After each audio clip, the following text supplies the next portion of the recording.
Milk shake ഉണ്ടാക്കാം. അതിന് വേണ്ടി ഞാൻ 200 ഗ്രാം ഈത്തപ്പഴം കഴുകി കുരു കളഞ്ഞ് അത് മുങ്ങാൻ ആവശ്യമുള്ള വെള്ളം ഒഴിച്ച് കുതിർത്തി എടുത്തിട്ടുണ്ട്. അത് നമുക്ക് ജാറിലേക്ക് ഇട്ട് കൊടുക്കാം. അതിൻ്റെ കൂടെ തന്നെ ഞാനൊരു 50 ഗ്രാം പഞ്ചസാര എടുത്തിട്ടുണ്ട്. നിങ്ങൾക്ക് ഇത്ര മധുരം വേണ്ടാന്നുണ്ടെങ്കിൽ പഞ്ചസാരയുടെ അളവ് കുറയ്ക്കാം. പിന്നെ ചില ഈത്തപ്പഴത്തിന് നല്ല മധുരം ഉണ്ടാകുമ്പോൾ പഞ്ചസാരയുടെ അളവ് കുറച്ചെടുക്കാം. ഇനി നമുക്ക് കുറച്ച് പാൽ ഒഴിച്ചിട്ട് അടിച്ചെടുക്കാം.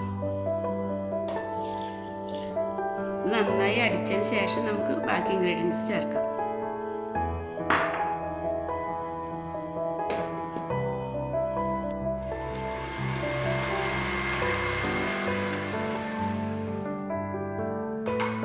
ഇനി നമുക്ക് ഇതിലേക്ക് 1/2 ടീസ്പൂൺ വാനില എസൻസ് ഒഴിച്ചു കൊടുക്കാം.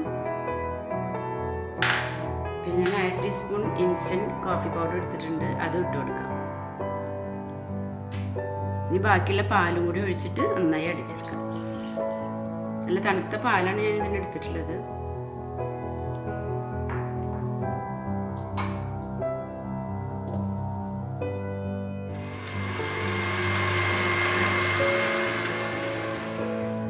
ഇപ്പോൾ നമ്മളെ ഈസിയും ടേസ്റ്റി ആയിട്ടുള്ള ഡേറ്റ്സ് മിൽക്ക് ഷേക്ക് റെഡി ആയിട്ടുണ്ട്.